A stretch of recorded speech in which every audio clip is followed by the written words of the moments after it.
Sober edition of match பார்த்தீங்களா boss? Probably other finalist RCB.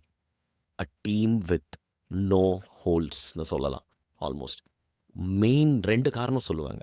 1, I think அவங்களோட batting of course இருக்கவே இருக்குது. விராட் கோலி நம்ம இப்போ எடுத்தோன்னா இந்த சீசன் மட்டுமே 170ல் ஸ்ட்ரைக் பண்ணுறாரு. இட்ஸ் வெரி என்ன சொல்கிறது, விராட் கோலி வந்து ஜென்ரலி நம்மளே வந்து இந்த பாட்காஸ்ட் நிறையா நம்ம கிரிட்டிசைஸ் பண்ணியிருக்கோம் இதுக்கு முன்னாடி.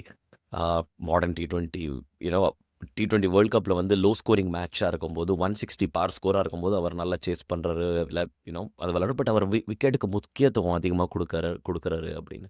ஆனால் அவரோட ஃபர்ஸ்ட் 10 பால் ஸ்ட்ரைக் ரேட் இந்த தடவை நீங்கள் பார்த்தீங்கனாலே I think it's almost close to 200. இன்னொன்று அவங்களோட என்னது ஒரு துரந்தர் ரன்வீர் சிங் மாதிரி அவர் ஹேர் ஸ்டைலில் வந்து இறங்கியிருக்காரு ரஜத் பாட்டிதார். அவர் மட்டுமே 18 6 மிடில் ஓவர்ஸில் ஹையஸ்ட் லீகில். ஐ திங்க் ஸ்ரேயஸ் ஐயர் தான் செகண்ட் ஹையஸ்ட் நினைக்கிறேன். எல்லாரும் லீகில் மிடில் ஓவர்ஸில் பேட்டிங் ஸ்ட்ரைக் ரேட் வந்து 150 160ங்க.